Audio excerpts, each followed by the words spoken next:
Vamos aqui continuando, a gente fala o seguinte, ó, mais uma questão de matemática, uma fábrica produz 8 milhões de bolinhas de gude em 20 dias. Nessa fábrica trabalham 15 funcionários, com uma jornada de 8 horas diárias. Devido à grande procura, essa fábrica admitiu mais 7 funcionários e a jornada de trabalho aumentou, passando a ser de 9 horas diárias. Bastante coisa aqui, bastante informação nessa questão.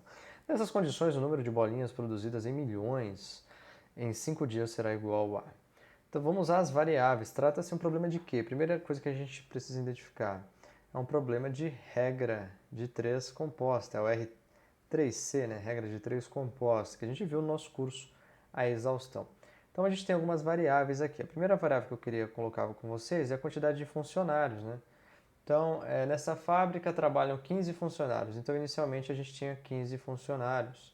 E aí ele admitiu mais 7. 15 mais 7 costuma dar 22. E aí foi para 22 funcionários. Essa é a primeira variável. Então, a jornada de trabalho também mudou. Então, eu vou colocar aqui, ó, jornada.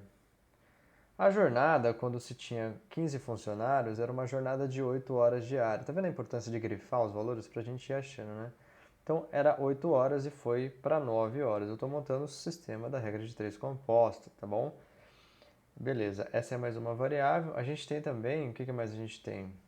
A gente tem quantidade de dias, né?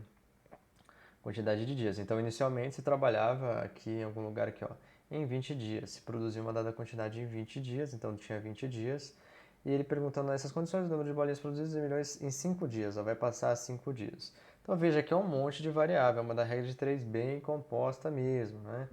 Qual variável mais a gente está escrevendo? Ah, não, ainda a gente tem a quantidade, ó, quantidade de bolinhas, né? Então, eu vou colocar aqui bolinhas, bolinhas. Na condição inicial se produzia 8 milhões, né? Vou colocar só 8 aqui, 8 MI, só para a gente lembrar, mas eu vou trabalhar com apenas o número 8, tá? Então, 8 milhões de bolinha. Então, 15 funcionários a gente já colocou, 8 horas de trabalho a gente já colocou, grande procura a gente colocou já os 7 funcionários também, a jornada de trabalho aumentou passando de 9 a gente também colocou. Nessas condições o número de bolinhas, então é isso. Agora ele quer saber aqui, ó, x, o número de bolinhas será quanto, né? Então aí, pessoal, a gente precisa ver aquela coisa se são direta ou inversamente proporcionais, né? Dado que a gente já estruturou aqui, eu vou abaixar um pouquinho aqui para a gente ficar já com essas informações aqui em destaque. Então a gente tem que agora avaliar se são diretamente proporcionais ou não, né? Então o que acontece? Qual que é o tipo de interpretação que a gente faz nesse exercício? Deixa eu aumentar aqui. Acho que esse traço tá bom aí. Então é o seguinte, se eu aumentar a quantidade de bolinhas que eu quero produzir, o que eu preciso fazer com a quantidade de funcionários? Eu preciso aumentar também. Então são diretamente proporcionais, as setas apontam para o mesmo lugar. Se eu quiser aumentar a quantidade de bolinhas produzidas, deixa eu aumentar aqui a seta falando em aumentar. Se eu quiser aumentar a quantidade de bolinhas produzidas aqui, o que eu preciso fazer com a jornada de trabalho também, né? Se eu quero mais bolinhas, eu tenho que ter mais funcionários trabalhando por mais tempo. Vamos colocar mais uma variável aqui. Se eu quiser aumentar a quantidade de bolinhas, o que eu tenho que fazer com a quantidade de dias trabalhados? Eu também tenho que aumentar. Veja, são todos diretamente proporcionais. Então não vou precisar inverter nenhum. Basicamente o que eu preciso fazer é colocar 8 aqui dividido por x e igualar o resto. Então aquele que tem incógnita, a gente viu nas nossas aulas de regra de três compostas, tem aqui ó, 8 dividido por x, né, na ordem, eu igualo ao resto. Então isso é igual a 15 sobre 22. Então copiei esse cara aqui, aí vezes 8 sobre 9, todo mundo está apontando para o mesmo sentido, as setas, então eu não inverto nenhum. Vezes 20 sobre 5, tá bom? E aí eu vou determinar o valor de x. Aí, de novo, cada um faz a resolução da forma que julgar mais conveniente. Eu vou fazer da minha aqui, ó. Como é que eu faria? Tá vendo esse 20 dividido por 5 aqui? Vai dar 4, certo?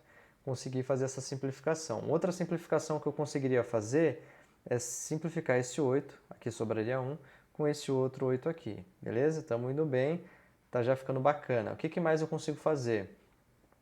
Eu consigo simplificar aqui, ó, 3 vezes 3, então aqui vai sobrar um 3, e aqui vai sobrar um 5, 3 vezes 5. Então, eu vou reescrever aqui rapidamente.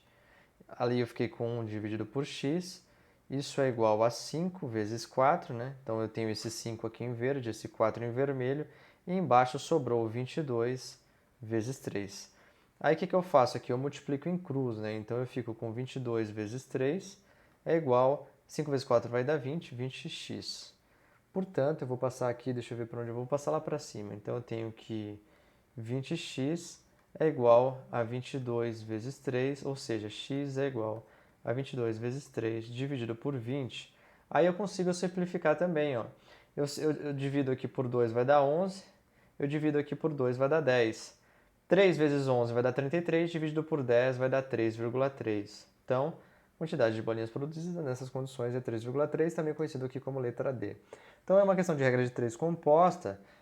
Eu achei relativamente simples, né? Todas são diretamente proporcionais e consegui simplificar bastante coisa na resolução. Então, a parte mais importante aqui eu considero que é a formação aqui, né, da estruturação da regra de 3, o resto é continha e cada um faz a sua maneira, tá bom?